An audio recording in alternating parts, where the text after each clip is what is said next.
வணக்கம் மற்றும் ஒரு காணொளியில உங்களை சந்திக்கிறதுல மகிழ்ச்சி. அனைவருக்கும் இனிய தை திருநாள் வாழ்த்துக்கள்.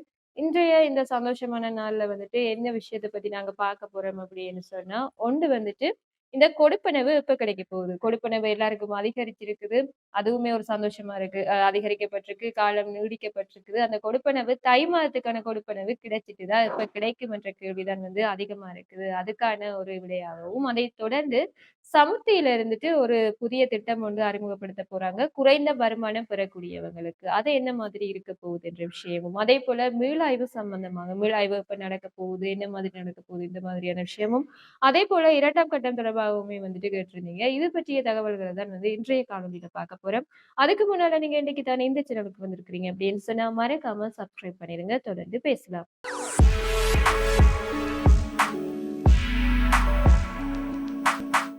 முதலாவது வந்துட்டு நாங்க இந்த சமுர்த்தியில என்ன புதிய திட்டம் ஒன்று அறிமுகம் செய்திருக்கிறாங்க அப்படின்னு சொல்லி பார்த்துட்டு போகலாம்.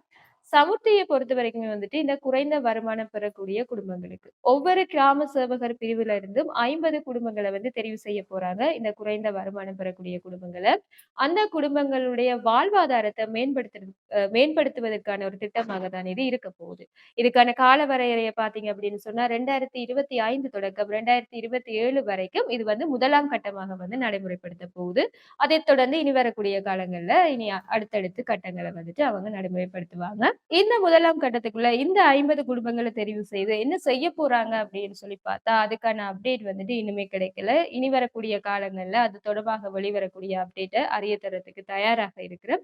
இப்படி ஒரு விஷயம் நடக்க போகுதுன்றத தெரியப்படுத்துறதுக்கு தான் வந்து இந்த ஒரு தகவல வந்து நான் உங்களுக்கு சொல்லியிருக்கேன். இதைத் தொடர்ந்து அடுத்த விஷயத்துக்கு வருவோம் என்ன அப்படின்னு சொன்னா, எல்லாரும் இப்ப அதிகமா கேட்கிற கேள்வி, இந்த தை மாதத்துக்கான 2025 1ஆம் மாதத்துக்கான கொடுப்பன வந்துட்டு வந்துட்டுதா?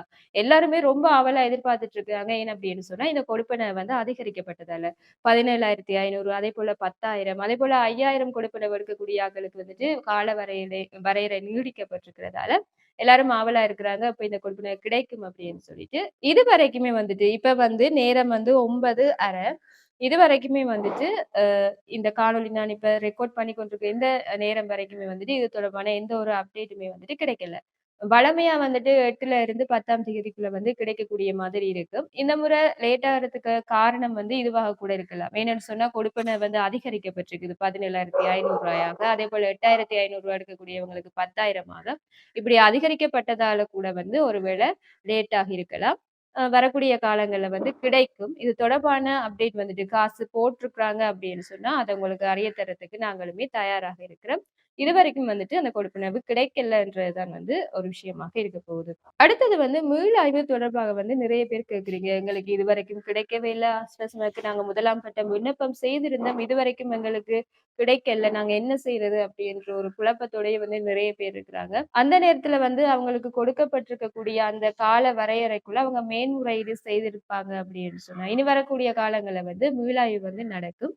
அநேகமா வந்துட்டு வந்து இந்த ஒவ்வொரு கிராமங்கள்லயும் பார்த்தீங்க அப்படின்னு சொன்னா, அஸ்வஸ்ம எடுக்கக்கூடியவங்களுக்கும், அஸ்வஸ்ம எடுக்காம இருக்கிறவங்களுக்கும் இடையில ஒரு ஒரு முறுகல் நிலையுமே வந்துட்டு இருக்குது. அதைத் தொடர்ந்து அஸ்வஸ்ம எடுக்கக்கூடிய அந்த 1ஆம் கட்டத்துக்கு வந்து வீடு பார்க்க போகக்கூடிய அந்த டைம்லயும் வந்துட்டு நிறைய பேர் வந்து எங்களுக்கு அதிருப்தியா உணர்றோம். எங்களுக்கு வந்து சரியா இந்த தகவல்கள் வந்து சேகரிக்கப்படல, சரியான தகவல்கள் வழங்கப்படல அப்படின்னு சொல்லி நிறைய அதிருப்தியுமே வந்துட்டு வெளிப்படுத்தியிருக்கிறாங்க. இந்த ஒரு காரணத்தால வந்துட்டு மீளாய்வு வந்து இந்த ஏப்ரல் மாதத்துக்குள்ள நடந்து, அவங்க உண்மையாகவே தகுதியா இருப்பாங்க அப்படின்னு சொன்னா, அவங்க அந்த கொடுப்பனவு எடுக்கக்கூடிய அடுத்த கட்ட நடவடிக்கைகளையுமே மேற்கொள்ளப்படுவதாக சொல்லப்பட்டிருக்குது. இது தொடர்பாக நான் வந்துட்டு ஏற்கனவே ஒரு காணொளியுமே வந்துட்டு பதிவிட்டிருக்கிறேன். பார்க்காதவங்க அதையுமே போய் பார்த்துக்கோங்க.